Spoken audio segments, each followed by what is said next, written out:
پوری دنیا میں دین جمہور، sovereignty of the people, not of God, sovereignty of the people. ہمارے نمائندے ہیں، ہم ووٹ دیں گے انہیں، وہ جائیں گے اسمبلی میں، جو چاہیں گے قانون بنائیں گے. وہ مرد کے ساتھ شادی کو اگر رجسٹر کرنا چاہیں، اجازت دینا چاہیں، لائسنس ایشو کر دیں گے. ایک مرد شوہر ہوگا، ایک دوسرا مرد بیوی ہوگا. Legally they will be wife and husband. لیسبینز ہیں، عورتیں ہیں، آپس میں شادی کرنا چاہتی ہیں تو عورتیں ٹھیک ہے، لو بھائی کر دو جاؤ. ہومو سیکشولیٹی جائز ہے بالکل، بلکہ اب تو اسے کہا جا رہا ہے کہ یہ نارمل انکلینیشن مانی جانی چاہیے. ہومو سیکشولیٹی، ہم جنس پرستی، اسے کوئی برا نام دینا ہی نہیں چاہیے. It's a normal attitude. یہ ہے اس سوشل انجینئرنگ پروگرام کا معاملہ کہ جو ابھی چند سال پہلے جو یونائٹڈ نیشنز آرگنائزیشن کی جنرل اسمبلی نے جو سوشل انجینئرنگ پروگرام بنایا ہے نوع انسانی کے لیے، اس میں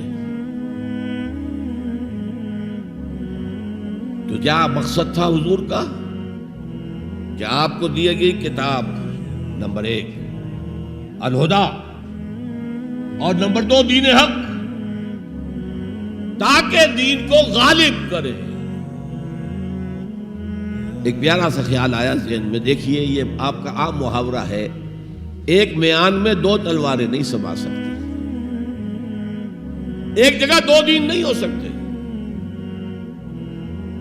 مذہب 100 بھی ہو سکتے ہیں ایک جگہ پر، اس لیے کہ مذہب کو عام دنیا کیا مانتی ہے کہ مذہب کا تعلق صرف 3 چیزوں سے. کچھ عقائد ہوں گے، ایک خدا کو ماننے والے، 100 خداؤں کو ماننے والے، کسی کو نہ ماننے والے. کچھ عبادات کی رسومات ہوں گی، نماز ہے، روزہ ہے، یا پوجا پاٹ ہے، یا گرو گرنتھ سنگھ کا وہ اکھنڈ پاٹ، یعنی پورا اس کی تلاوت مکمل، کوئی وقفہ ڈالے بغیر، جو چاہو کرو. سوشل کسٹمز ہوتے ہیں، بچہ پیدا ہوگا تو کیا کریں گے؟ عقیقہ کریں گے، بپتسمہ دیں گے. عیسائی بپتسمہ دیتے ہیں، بیپٹائز کرتے ہیں، ہم عقیقہ کرتے ہیں. پیدا ہوتے ہی دائیں کان میں اذان، بائیں میں اقامت کہتے ہیں. کوئی مر جائے گا تو کیا کریں گے؟ ڈیڈ باڈی کا جلائیں گے یا دفنائیں گے، یا پارسیوں کی طرح کہیں اونچی جگہ پر رکھ دیں گے کہ کیلیں اور کوے آئیں اور کھا جائیں. کم سے کم ان کی غذا کا تو کام چلے نا. زمین میں دبا دیں گے تو مٹی ہوگا، مٹی میں مل جائے گا، کسی کے کام ہی نہیں آئے. 12 ان 3 چیزوں کے مجموعے کا نام ہے مذہب. جبکہ دین کے اندر 3 چیزیں مزید شامل ہو جاتی ہیں: سماجی نظام، معاشی نظام، سیاسی نظام. یہ 3 جمع 3 بن کر دین بنتا ہے. تو دین تو 2 نہیں ہو سکتے. جمہوریت اور آمریت تو ساتھ ساتھ نہیں ہو سکتے. کیپٹلزم اور کمیونزم تو ساتھ ساتھ نہیں ہو سکتے. ڈیموکریسی اور ملوکیت تو ساتھ ساتھ نہیں ہو سکتے. اس اعتبار سے ایک مغلوب ہوگا، ایک غالب ہوگا. مغلوب مذہب بن جائے گا اور غالب دین ہوگا. آج دین جمہور غالب ہے. اور جو اقبال کا شعر ہے بڑا پیارا: بندگی میں گھٹ کے رہ جاتی ہے ایک جوئے کباب، اور آزادی میں بہرے بے قرار ہے زندگی. اگر دین آزاد ہے، غالب ہے، چھایا ہوا ہے تو وہ ہے اصل دین، ورنہ وہ سکڑ کر مذہب بن جائے گا. ہم 60 سال پہلے دین انگریز پر تھے. حاکم کون تھا؟ کوئی بادشاہ کو ملکہ بیٹھا ہوا یا بیٹھی ہوئی ہے انگلستان میں. وائس رائے یہاں ایک ہوتا تھا اس کا، لیکن وہ حاکم نہیں تھا، ساورن نہیں تھا. ساورنٹی ان کی تھی، اصل حکومت ان کی تھی. ہز میجسٹیز گورنمنٹ یا ہر میجسٹیز گورنمنٹ، ان کی تھی حکومت. تو اس اعتبار سے دین کو غالب کرنا یہ بہت جان جوکھوں کا کام تھا. یہ نوٹ کر لیجیے آپ. دیکھیے تمام نبی اور رسول مبلغ بن کر آئے، داعی بن کر آئے، بشیر بن کر آئے، نذیر بن کر آئے، بشارت دینے والے کہ اللہ کے راستے پر آؤ گے فروح و ریحان و جنت نعیم. اور اگر انذار کرنے والے نذیر بن کر آئے. اگر غلط راستے پر جاؤ گے تو جہنم ہے. حضور بھی یا ایھا النبی انا ارسلناک شاہدا ومبشرا ونذیرا وداعیا الی اللہ باذنہ وسراجا منیرا. یہ جو 5 حیثیتیں ہیں یہ مشترک ہیں حضور میں اور تمام انبیاء میں. اگرچہ ہر حیثیت میں حضور کی اپنی شان ہے جس میں کوئی دوسرا نبی ان کے قریب نہیں آ سکے گا، لیکن نوٹ کیجئے یہ آیت جو میں اس وقت آپ کے سامنے رکھ رہا ہوں، جس کے لیے نصرت مطلوب تھی، آؤ میرا ہاتھ بٹاؤ، میں کہہ رہا تھا کہ یہ کام انذار، تبشیر، واعظ، نصیحت، تعلیم، تبلیغ، تربیت، تزکیہ، یہ سب رسولوں نے کیا اور حضور نے بھی کیا. لیکن یہ معاملہ صرف محمد کے لیے ہے صلی اللہ علیہ وسلم، اور 3 دفعہ آیا ہے. کسی اور نبی اور رسول کے لیے 1 دفعہ بھی نہیں آیا کہ ان کا فرض منصبی ہے دین کو غالب کرنا. صرف تبلیغ نہیں، غالب کرو.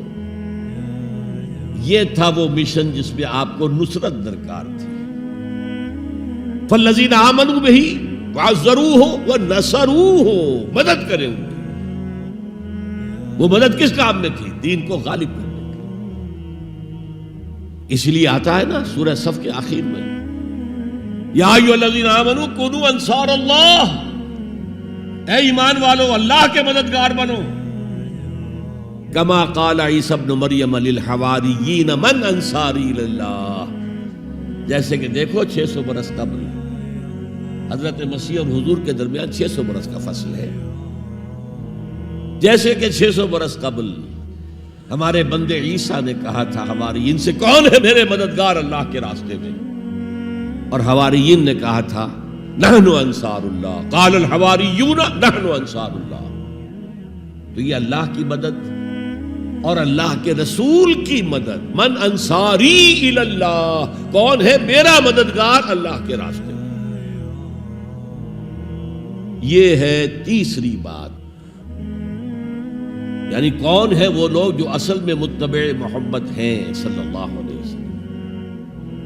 الذین یتبعون الرسول النبی الامی، ان کی شان کیا ہوگی؟ فالذین آمنوا بہ وعزروہ ونصروہ.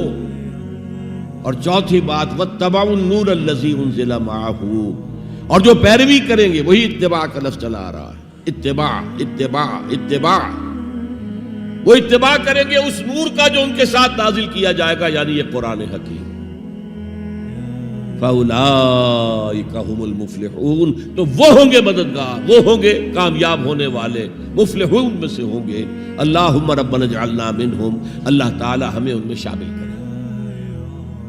اب تھوڑا سا خاکہ میں آپ کے سامنے رکھنا چاہتا ہوں. حضور نے یہ کام کیسے کیا جو کسی اور نبی سے نہیں ہو سکا؟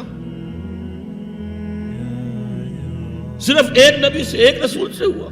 نظام قائم کرنا، حکومت اللہ کی قائم کر دینا.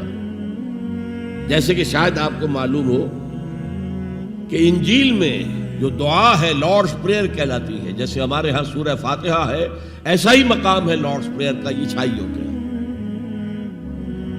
اس میں کیا الفاظ ہیں؟ Thy kingdom come, Thy will be done on earth as it is in heavens. اے اللہ، اے رب، تیری حکومت آئے، حکومت الہیہ قائم ہو جائے، تیری حکومت آئے. اسی کو حضرت مسیح کہتے رہے، کنگڈم آف ہیون آن ارتھ، آسمانی بادشاہت زمین پر قائم ہو. Thy kingdom come, Thy will be done on earth as it is in heavens. تیری مرضی جیسے آسمانوں میں پوری ہو رہی ہے، سارے سیارے، سارے ستارے، ساری گیلیکسیز، پوری کائنات جس طرح تیرے حکم کے پابند ہے، اے رب ایسے ہی تیری مرضی زمین پر بھی پوری. یہ کام جو ہے بڑا جان جوکھوں کا کام ہے. تبلیغ میں، تعلیم میں محنت ہوتی ہے، مشقت ہوتی ہے، وقت لگتا ہے، اس میں کوئی شک نہیں. لیکن محض تبلیغ، محض تعلیم محض تربیت، محض تزکیہ، یہ محمد رسول اللہ کا طریقہ نہیں ہے۔ برا نہ مانیے، میری بات پر غور کیجیے۔